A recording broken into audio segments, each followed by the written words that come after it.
కంటే ముందు సిటీలో ఉండే మేయర్తో పాటు కార్పొరేటర్స్ని అందరినీ నేను అక్కడికి పంపించిన. కొంతమంది మిత్రులను విదేశాలకు పంపించిన ఎమ్మెల్యేలను, మీకు సౌత్ కొరియా పోయి చూసిరా పోండి అండి. సో ఈరోజు నేను అనేది ఏంది అధ్యక్ష అంటే, హైదరాబాద్లో మూసీ నది ప్రక్షాళన చేస్తామంటే ఎందుకు ఇది రాజకీయ రంగు పులుముకుంటుంది? ఎంఆర్డీసీఎల్ నేను మొదలు పెట్టలే అధ్యక్ష. నిన్నగాక మొన్న సిరిసిల్ల ఎమ్మెల్యే గారు చెప్పారు, మూసీ రివర్ డెవలప్మెంట్ కార్పొరేషన్ లిమిటెడ్ని మేమే ప్రారంభించినాము అన్నారు. అవును, మీరే ప్రారంభించారు, ప్రణాళికలు మీరే చేసారు, మీరు అర్థాంతరంగా వదిలేసారు. మేము ఇప్పుడు దాన్ని కొనసాగిస్తామంటున్నాం. మీరు మొదలుపెట్టినప్పుడు 10,000 కుటుంబాలను మేము బుల్డోజ్ చేసి కొట్టేస్తామని మీరు మాట్లాడింది సభలో ఉంది. ఆనాటి మాజీ ముఖ్యమంత్రి గారు ఈ రోజు ఉన్న 2016లో వాళ్ళే బఫర్, మూసీ నది పక్కన 50 మీటర్ల బఫర్ జోన్ కూడా వాళ్ళే నిర్ణయించారు. ఆ రోజు మేము నిర్ణయించలే. ఈ రోజు మేము అమలు చేస్తామంటే మీకున్న అభ్యంతరం ఏంది? ప్రభుత్వం అధికారికంగా కార్యక్రమాన్ని ఏర్పాటు చేసింది. అయ్యా, దీన్ని ముందు కొనసాగించడానికి ఏం చేయాలో మీరు సలహాలు సూచనలు ఇవ్వండి, ప్రభుత్వం ఆమోదిస్తుందని. సలహాలు సూచనలు ఇవ్వడానికి రాలేదు. ఆన్లైన్లో పెట్టినాము.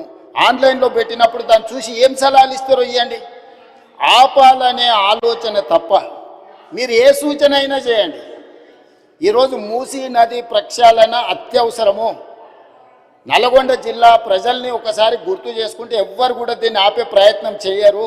ఈరోజు రంగారెడ్డి జిల్లా హైదరాబాదులో ఉండే కాలుష్యము, పరిశ్రమలు, శవాల కలేబరాలు, మనుషుల శవాలతో సహా కొట్టుకుపోయి నల్గొండకు ప్రాణాంతకంగా తయారైంది అధ్యక్ష. నేను నవంబర్ 8, 2025 నాడు 2024 నాడు అక్కడికి వెళ్ళి 2024 నవంబర్ 8 రోజు నేను పోయి పాదయాత్ర చేస్తే ఆ ప్రాంతంలో మహిళలు వచ్చి చాలా ఆవేదన భరితమైన అంశాలు నా దృష్టికి తీసుకొచ్చారు. కొత్తగా పెళ్ళి అయితే పిల్లలు ఎవరు ఆ ప్రాంతంలో ఉండడం లేదు, అక్కడ పండించిన పంటలు తిన్నా, అక్కడ బోర్లలో నీళ్లు తాగినా పుట్టబోయే పిల్లల మీద విపరీతమైన ప్రభావం చూపిస్తుందని చెప్పి మహిళలు వచ్చి చెప్పినప్పుడు నేను ఆలోచన చేసిన అధ్యక్ష, వీళ్ళకు విముక్తి కలిగించాలి కదా, మనకు అవకాశం వచ్చినప్పుడు ఒక మంచి పని చేయాలి కదా, ఆ మంచి పని చేయడానికి మనం ప్రయత్నం చేయాలి కదా అని ప్రణాళికలు రచించినాం అధ్యక్ష.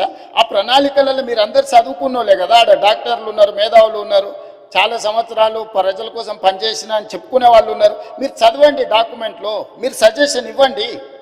ఆపాలనేది కాకుండా ముందుకు వెళ్ళడానికి అవసరమైన మీ సలహాలు ఇవ్వండి. మీరు సలహాలు ఇస్తే మాకు అభ్యంతరం లేదు, ఆ సలహాలను మా ప్రభుత్వం స్వీకరిస్తుంది. అంతే తప్ప మేము చెయ్యలేము, మేము ఆపేస్తామనే విధానము ఎవరికి మంచిది కాదు.